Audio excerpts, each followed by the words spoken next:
Hello my dear friends, welcome back. मेरा नाम है Brahmanand Singh and I welcome you all on this YouTube channel. Previous lecture में basically हमने RMS value और average value के regarding जो भी एक्सप्रेशंस थे फॉर द साइनोसॉइडल सिग्नल्स और for the square wave signal या फिर हमारे पास जो अदर सिग्नल्स थे उससे रिलेटेड जो भी चीज़ें थी हमने वो ऑलरेडी डिस्कस कर ली थी। आज का जो लेक्चर होने वाला है इसमें बेसिकली हम लोग फेज़ एंड फेजर्स के बारे में डिस्कशन करेंगे। उसके बाद फिर हम लोग जो हमारा नेक्स्ट टॉपिक है दैट इज़ फेज डायग्राम्स, उसकी तरफ हम लोग पढ़ेंगे। ये जो टॉपिक है हमारा this is very important for AC circuit analysis. अभी हम लोग जब आगे चैप्टर को प्रोसीड करेंगे तो आरएल सर्किट, उसी तरह हमारे पास pure resistive circuit, pure capacitive circuit या फिर pure inductive circuits, RC circuits और आरएलसी सीरीज सर्किट्स के बारे में डिस्कशन करना है। तो वहाँ पे जब हम लोग डिस्कशन करते हैं तो these phasor diagrams will be very much helpful for the analysis of those circuits. So you must study about the phasors and phasor diagrams properly so that you can able to understand those circuits properly. तो इसलिए आप लोग इस lecture को पूरा properly attend करिए। If you have any queries, you can post in the comment box.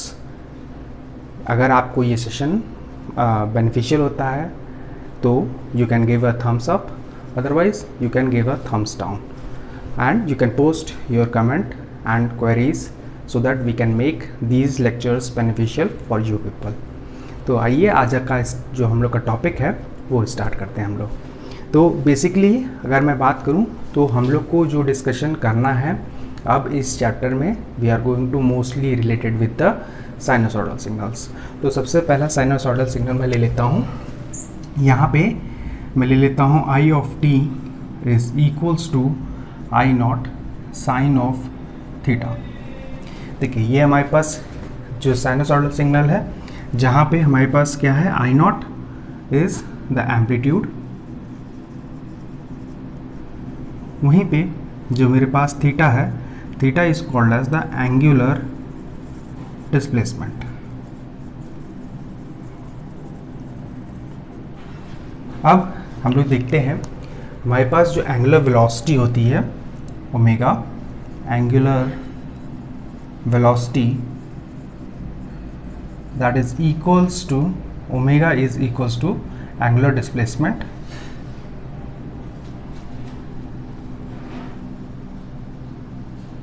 Upon time.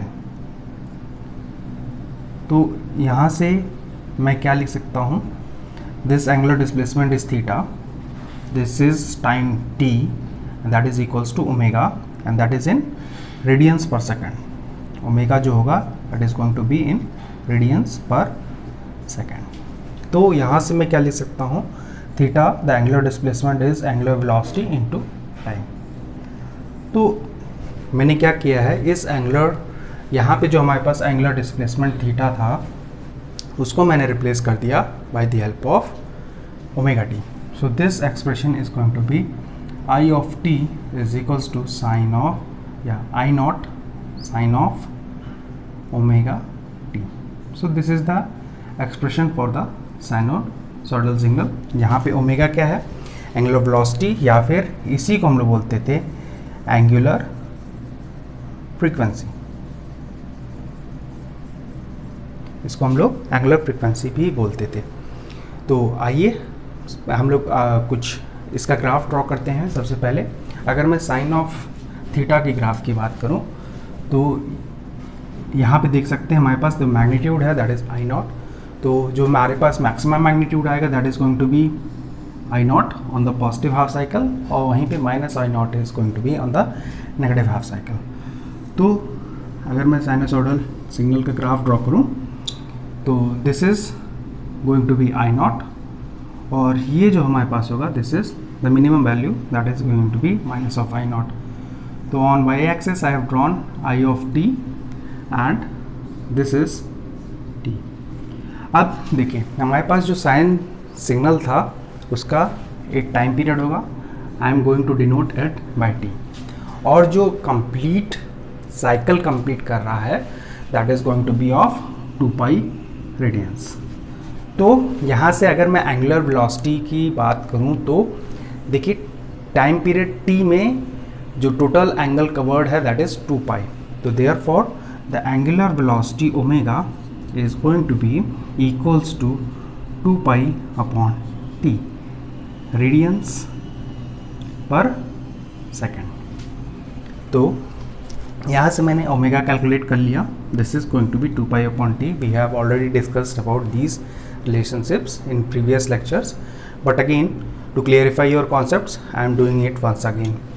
अब मैंने क्या किया, इस ओमेगा को जब मैं यहाँ पुट करूँगा then the expression of I of t is going to be I naught sin of 2 pi by capital T into t. So this is the expression of the sinusoidal signal. So you can just pause the video and note down the few things which is required for you people. अभी हम लोग के पास जो expression आ चुका है I of t का, that is I naught sine of 2 pi upon t into T. तो हम देखते हैं मेरे पास, देखिए complete cycle period of t है, तो this is going to be t by 2।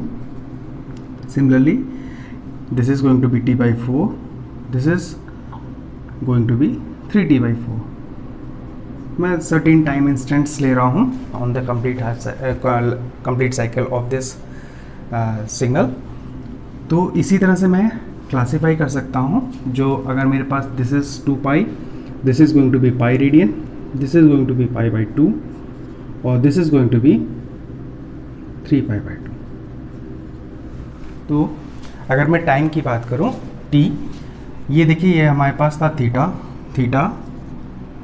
अगर मैं बात करूं at t is equals to 0 पे, तो मेरे पास जो थीटा की वैल्यू आ जाएगी, theta is going to be 0 degrees या रेडियंस, जो भी आप कह सकते हैं। t एट t बाई 4 की मैं अगर बात करूं तो देखिए यहाँ पे मैं जैसे ही t बाई 4 पुट करूँगा, theta is 2 pi upon t into t by 4 and that is going to, देखिए 2 cancel out हो जाएगा, this is going to cancel out, this is going to pi by 2। that is what has been mentioned over here in this graph। और वहीं पे अगर मैं t is equals to t by 2 की बात करूं तो theta is going to be 2 pi by t into t by 2, so that is going to be pi। अब इस तरह से आप निकाल सकते हैं फॉर 3t बाई 4 के लिए, तो this is going to be 2 pi upon t into 3t by 4 and that is going to be 3 pi by 2। Similarly for t is equals to 2 pi, you can calculate, sorry for t theta is going to be equals to 2 pi. तो यहाँ पे देखिए हमारे पास हो क्या रहा है कि जैसे जैसे मेरे पास टाइम इंक्रीज कर रहा है, टाइम इज इंक्रीजिंग, तो हमारे पास जो फेज है, या मैं थीटा बोलूँ, theta is the angular displacement, जिसको हम लोग बोल रहे हैं phase in the terms of AC. तो थीटा जो है हमारा, ये जो एंगुलर डिस्प्लेसमेंट था, that is increasing when the time is increasing from 0 to t। अब जब मेरा t साइकिल कंप्लीट हो गया, then what is going to happen is the same cycle is going to repeat. इस टाइम के बाद मेरे पास जो साइकिल है पॉजिटिव हाफ साइकिल का, वो रिपीट होगा।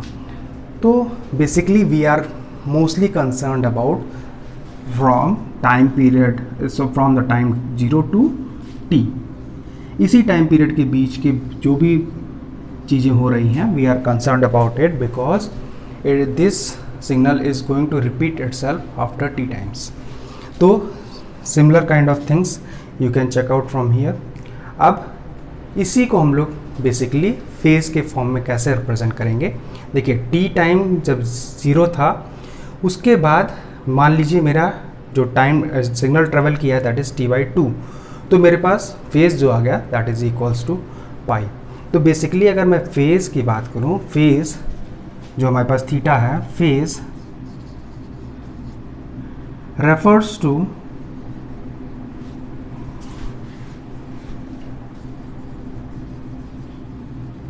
refers to the time that has been elapsed after the AC quantity has passed the zero position.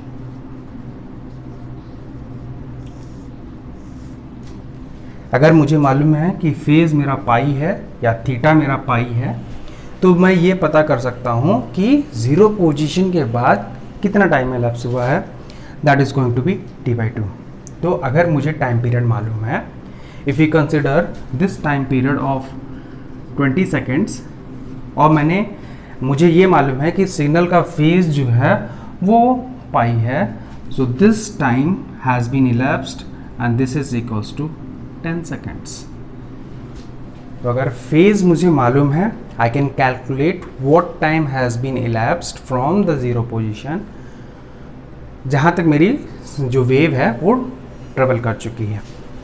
तो ये था हमारे पास बेसिकली फेज का कॉन्सेप्ट। अभी इसी कॉन्सेप्ट को हम लोग यूज़ करते हैं, जैसा कि आप सर्कुलर मोशन में देखते होंगे। सर्कुलर मोशन में आपके पास ये जो हम लोग देखते हैं कि ये जो साइकिल है कंप्लीट 0 से 2 पाई का, उसके बाद जो हमारी वेव है उसको रिपीट कर रही है अगेन एंड अगेन। तो हम करते क्या हैं, we take the magnitude of this signal, ये, और जो हमारा फेज है उसके हेल्प से हम लोग इस कंप्लीट सिग्नल को आइडेंटिफाई करने की कोशिश करते हैं। So first of all you should pause the video and note down these points, उसके बाद हम लोग फेजर्स की बात करेंगे।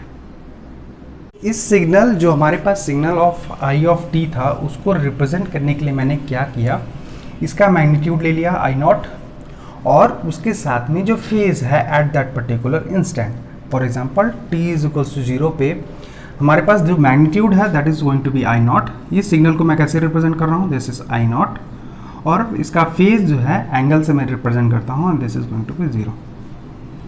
वहीं पे similarly for t is equals to t/4, I not is going to be equals to I not and angle is going to be π/2।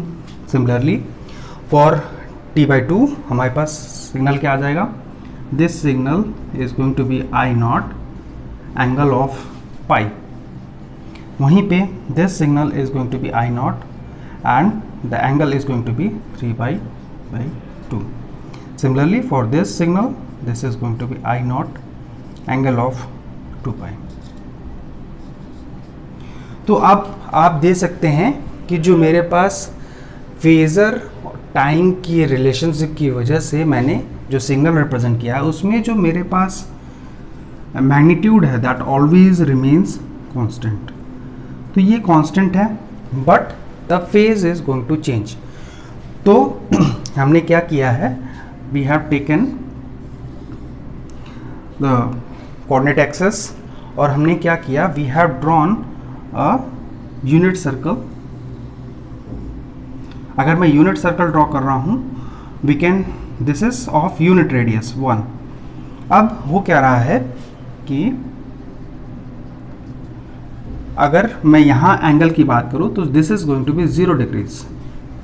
वहीं पे, या 0 रेडियन में बेसिकली बोलूँ, क्योंकि we are going to talk of phase in radians. तो this is the point of 0 radian, वहीं पे this is the point of π/2 radiance.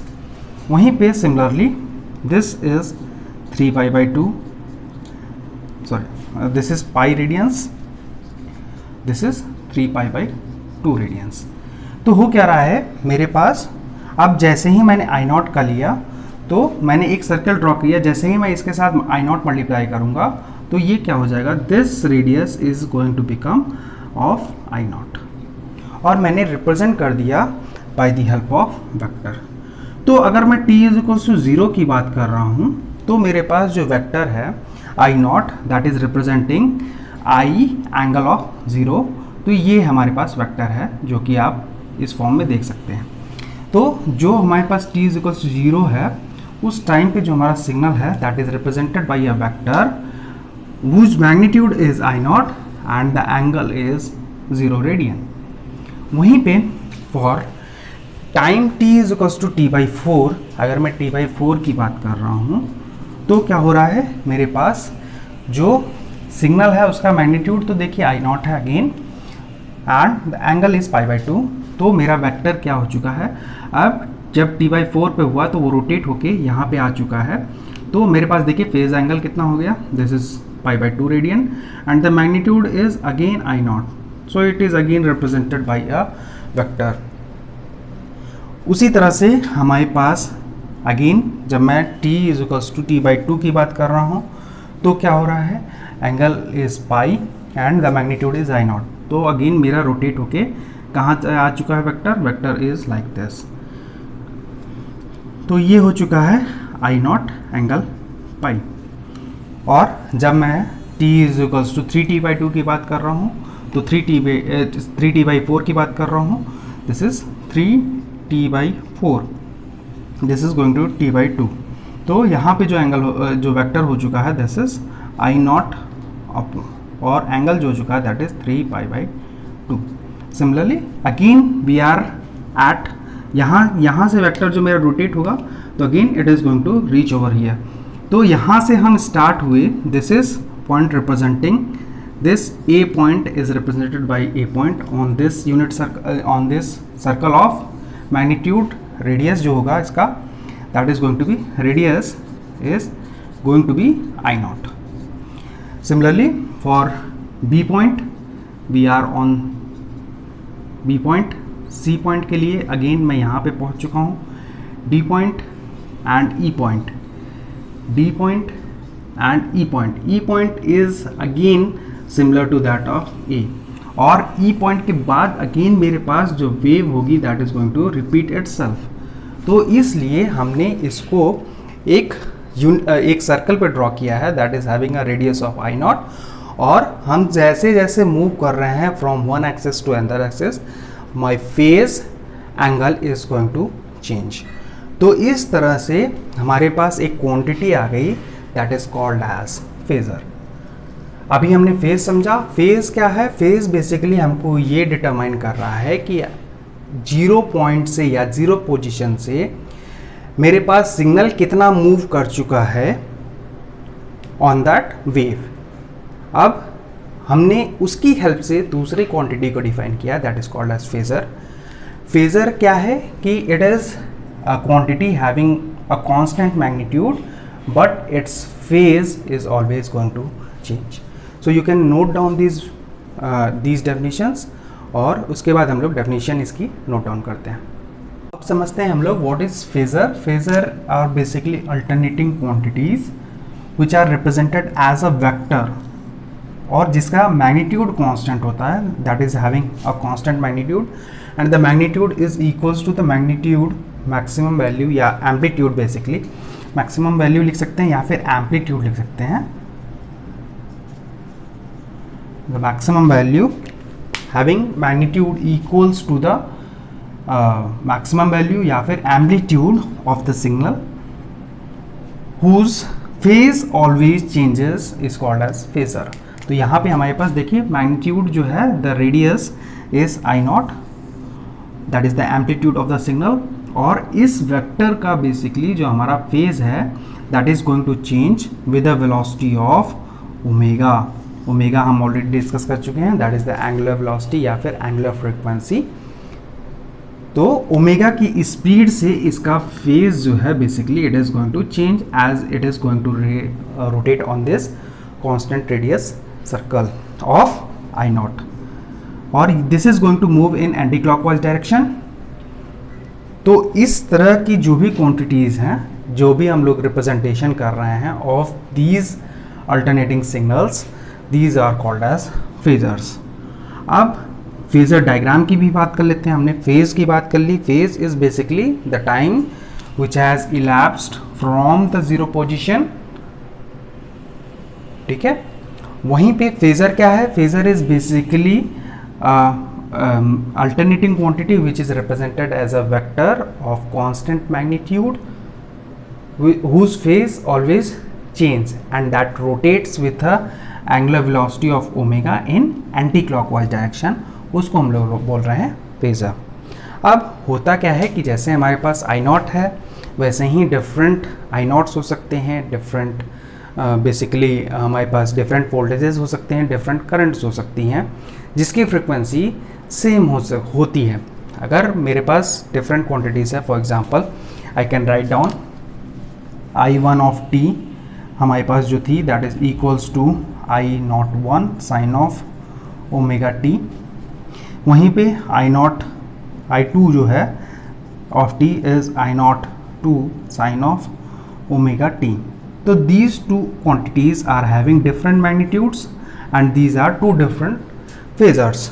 अब जब इन different phasors को which are having same frequency, when we draw it on these axes or these coordinates, those diagrams are called as phasor diagrams। So you can just note down this definition। अभी उसके बाद फिर हम लोग phasor diagram की बात कर लेते हैं।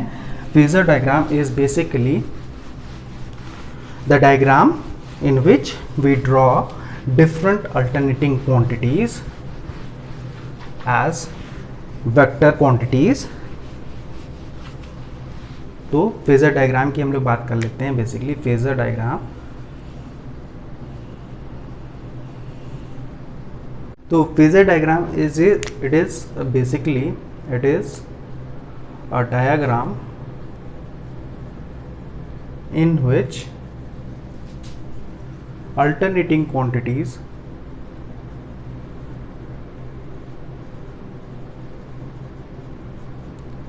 of same frequencies are represented as rotating vectors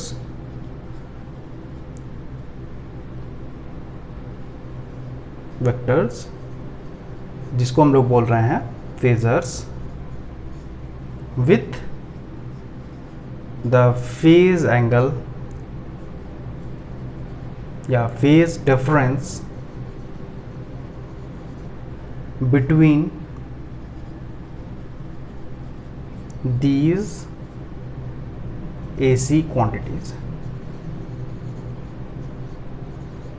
जो भी हमारे पास AC क्वांटिटी है उनके बीच में फेज डिफरेंस कितना है, और जो फेजर है उनका बेसिकली वो हम लोग जब ड्रॉ करते हैं इन एनी डायग्राम, तो those diagrams are called as phasor diagrams.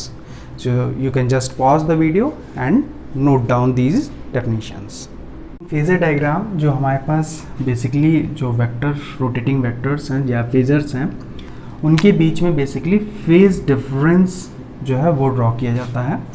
तो वी शुड ऑल्सो अंडरस्टैंड जो हमारे पास कॉन्सेप्ट है दैट इज़ फेज डिफरेंस, हम उसकी बात कर लेते हैं।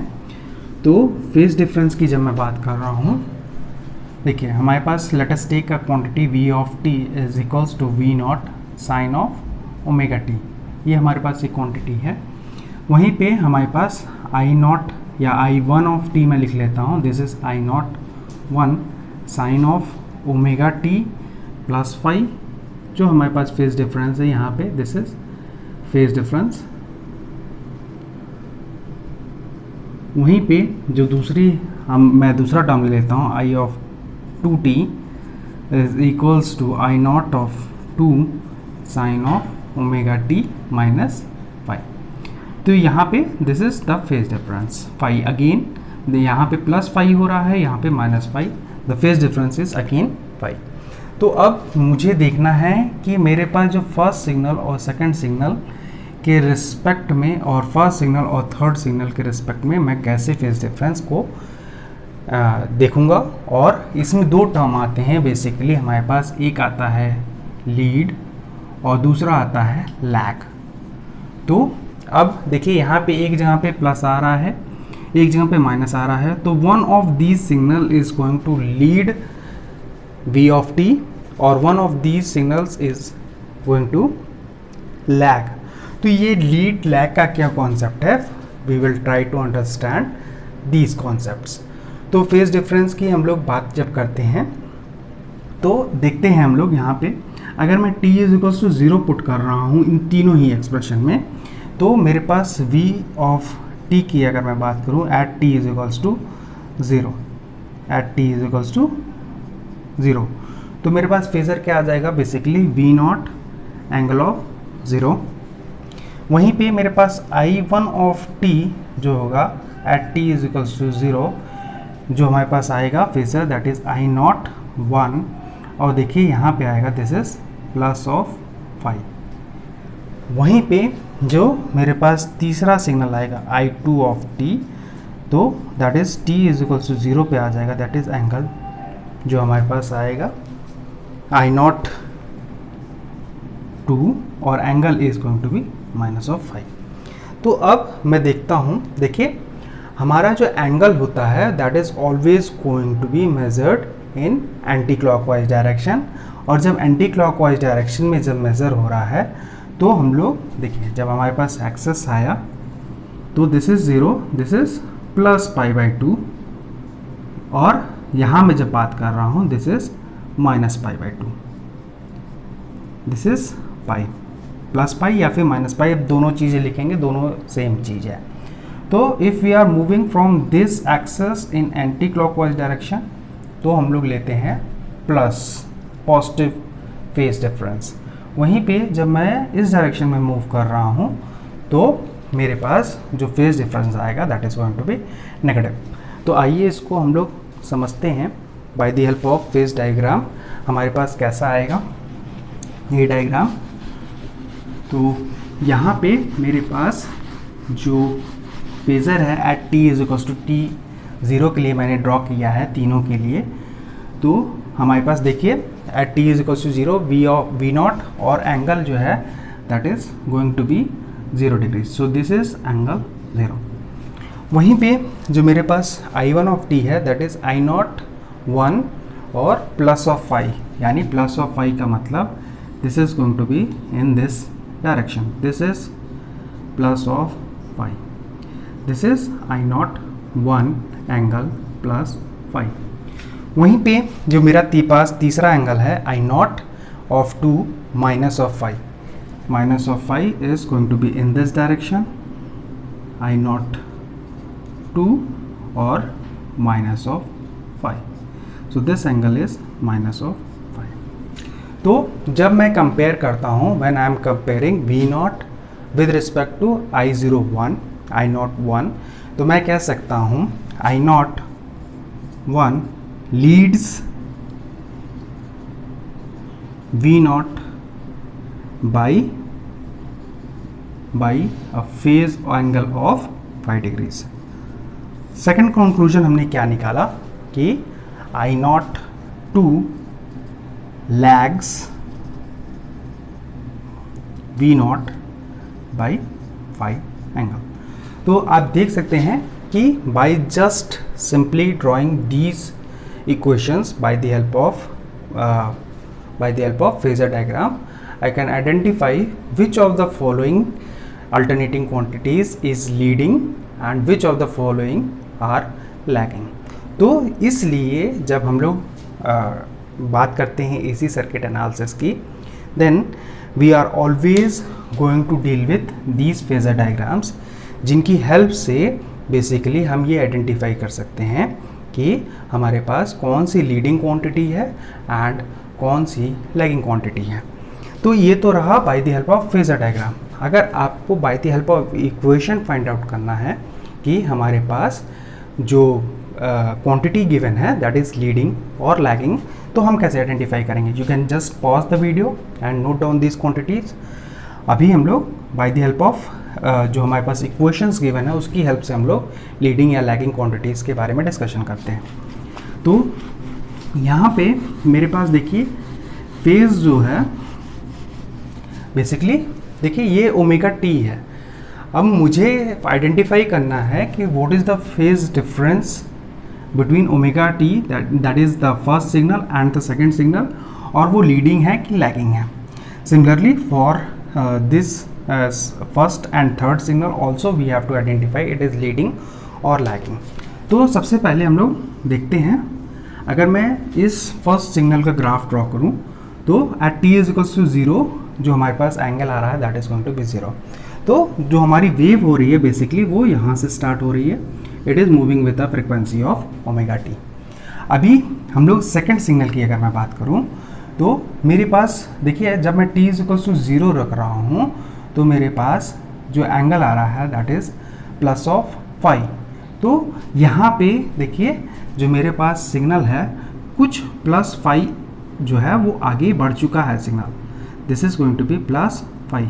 तो मेरे पास जो सिग्नल है वो कहीं ना कहीं पीछे से स्टार्ट हो चुका होगा और वो इस तरह से कुछ मूव करेगा ताकि वो 0 टाइम इंस्टेंट पे जो ऑलरेडी फेज डिफरेंस फाई है वो अचीव कर चुका है.